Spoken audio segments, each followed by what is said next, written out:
आज हम बड़ी एक्साइटिंग चीज़ डिस्कस करने वाले हैं, जिसे डिस्कस करना बहुत ज़्यादा ज़रूरी है, लेकिन जिसे हम डिस्कस ही नहीं करते। हम सब ना सिर्फ बेस्ट स्टॉक चुनने में ही लगे रहते हैं, लेकिन क्या आपको पता है कि बेस्ट स्टॉक से बेस्ट पोर्टफोलियो नहीं बनता। हमें लगता है अगर हम 10-12 बेस्ट स्टॉक चुन लेंगे तो हमारा पोर्टफोलियो बहुत अच्छा बन जाएगा, लेकिन बेस्ट स्टॉक से बेस्ट पोर्टफोलियो नहीं बनता। कैसे, मैं आपको समझाता हूँ। मान लीजिए आपका एम है बेस्ट क्रिकेट टीम बनाना और आपने सभी अच्छे बैट्समैन ही शामिल किए, तो क्या आपकी क्रिकेट टीम बेस्ट बन जाएगी? बिल्कुल नहीं। बेस्ट क्रिकेट टीम बनाने की ज़रूरत होती है अच्छे बैट्समैन, अच्छे बॉलर, अच्छे स्पिनर, अच्छा विकेट कीपर। इन सब से बेस्ट क्रिकेट टीम बनती है। इन सब से ना टीम को बैलेंस आता है, हर तरह के स्टॉक हो।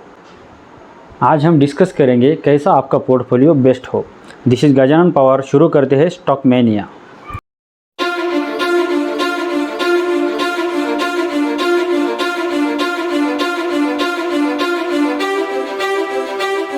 कई बार किसी को कहते हुए सुना होगा कि मैंने एक शेयर खरीदा था, वो अब 10 गुना हो गया।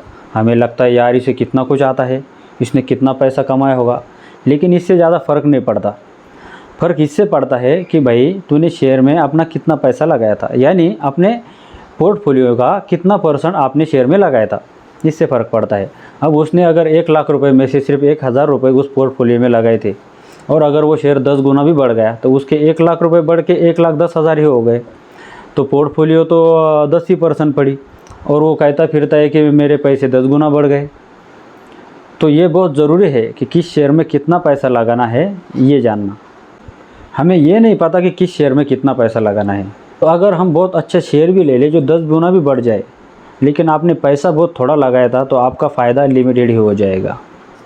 इसका एक स्पेशल थंब रूल है कि हम जिस भी शेयर में पैसा लगाए उसमें अपने टोटल पोर्टफोलियो का 4% पैसा लगाए ही लगाए। किसी भी शेयर में हमें 4% से नीचे अमाउंट लगानी ही नहीं चाहिए, ताकि अगर शेयर बढ़े तो हमारे ओवरऑल पोर्टफोलियो में हमें फ़ायदा भी तो होना चाहिए।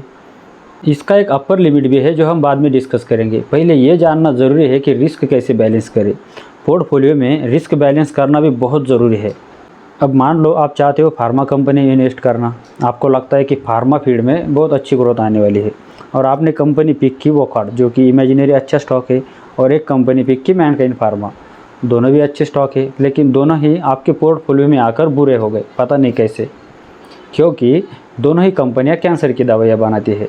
तो दोनों का फ्यूचर एक जैसा ही होने वाला है, दोनों ही एक साथ ही बढ़ेगी या दोनों ही एक साथ नीचे भी आ सकती है। तो 2 स्टॉक लेने का क्या फ़ायदा हुआ? कहने के तो वो 2 स्टॉक हुए, लेकिन उनका फ्यूचर एक जैसा ही है। तो स्टॉक ऐसे लेने चाहिए जो रिस्क को बैलेंस करे और वो एक दूसरे की कमियों को ढक सके। तो आपको क्या करना है, एक कंपनी ऐसी लो जो कैंसर की दवाई बनाती हो और एक कंपनी ऐसी लो जो डायबिटीज़ की दवाई बनाती हो। अगर आपने एक ही रोग पर काम करने वाली दवाई बनाने वाली कंपनी ली तो दोनों का फ्यूचर एक ही होने वाला है।